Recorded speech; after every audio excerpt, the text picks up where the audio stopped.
us who you represent, and you have up to 5 minutes to make your presentation, and there should be questions. Thank you. Thank you.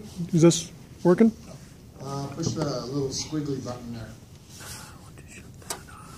Maybe the unit's turned off. Oh, there we go. There we go. Okay. Perfect.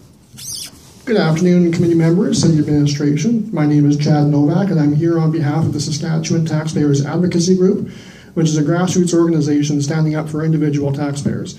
I'm here today to comment on the agenda item before you, which is addressing the funding for the Regina Plains Museum, otherwise known as the Civic Museum of Regina. I originally wanted to refrain from blaming any one side for this unfortunate situation that has led to this untimely and unnecessary closing of the Civic Museum of Regina. I, like so many others, simply want to work on a plan that can make both sides walk away from the table with a smile on their faces and which allows the great citizens of Regina to have a place that celebrates our rich heritage for many years to come. Now, with that said, after reviewing the documents that were submitted by the museum to the city, I must say I am very impressed with what all of the work that they have done over the past few years, and unfortunately very disappointed with the city's response to their actions. It sounds as though the city is simply wanting the museum to look at ways to cut costs, rather than the city taking accountability and looking into its own mirror to determine if the funding that the city provides is indeed adequate for such a museum.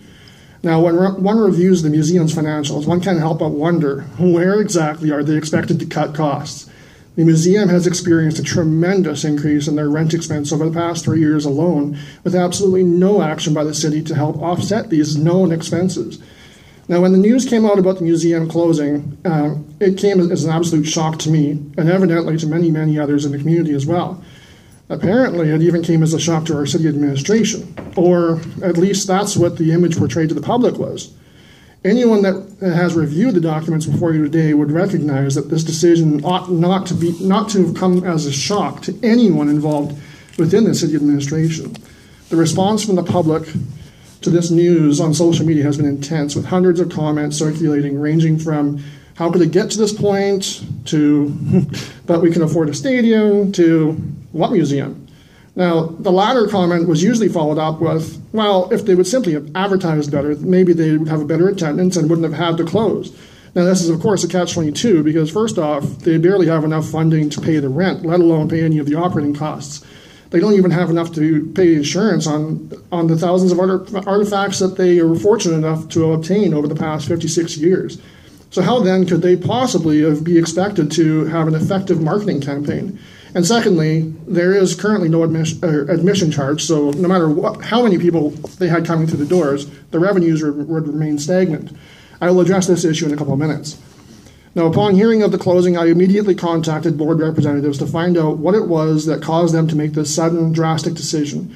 After a lot of discussion and review of various documents, I have come to the conclusion that it really isn't any one individual's fault. That is why it is so important that we look at today as a brand new day for Regina's heritage future.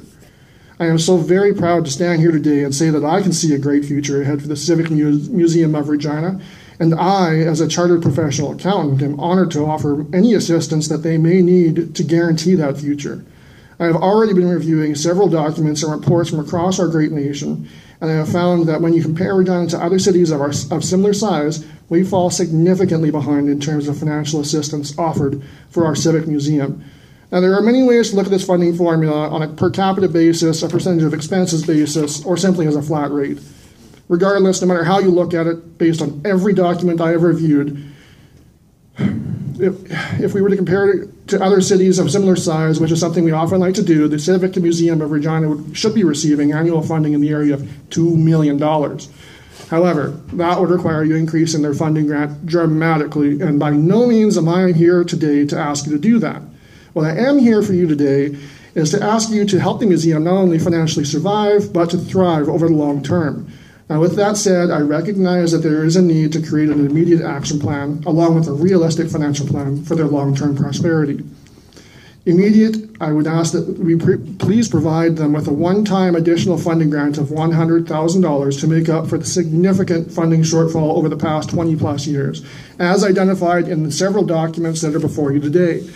Upon review of the funding provided by the City of Regina, when you factor in the total operating grant, property tax abatement, and rent subsidies, the total benefit they've actually received over the past while has actually decreased quite dramatically. As with everyone, their costs have steadily risen in that time, and the most notable being their rent increase.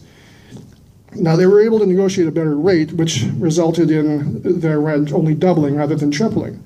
To me, this shows a great effort and ability on their part to do what they can to control their non-discretionary expenses. However, once their rent increased, nearly all of the grant money that they got from the City of Regina had to go to rent. This means they had nothing left over to pay operating expenses. They had to look to other means to pay for that. I know I'm getting short on time, so I'm going to rush through here. Long term, I would ask that we increase their funding grant for 2016 through to 2020 to $200,000 per year, with an understanding that once a long-term financial plan is developed, that amount is subject to review. I would like to see this museum be able to be open regular hours, 6 or 7 days a week, which means they need paid staff. Financial implications, I note that there are currently significant financial resources within the City of Regina's budget that would allow both of the aforementioned recommendations to be implemented with absolutely zero impact to the bottom line. In 2014, for example, according to the City of Regina annual report, there were $7 million budgeted for grants, but only $3.9 million actually handed out. This left over $3 million on the table and unallocated to community groups that could greatly benefit from these funds. Upon reviewing prior year annual reports, this appears to be the norm rather than the exception. In closing, I would like to reiterate that there is indeed a high demand for this museum, and given its long existence, it would be devastating to our community if we were to lose such a valuable resource. Please respect our city's heritage and provide an immediate funding boost so that they can reopen their doors immediately, and long-term funding commitment that enables them to thrive for many years to come. Thank you so very much for your time today, and I will now open the floor to any questions you may have. Thank you, Mr. Novak. Any questions? I think you were quite clear. Thank you very much. Next is John Moyer.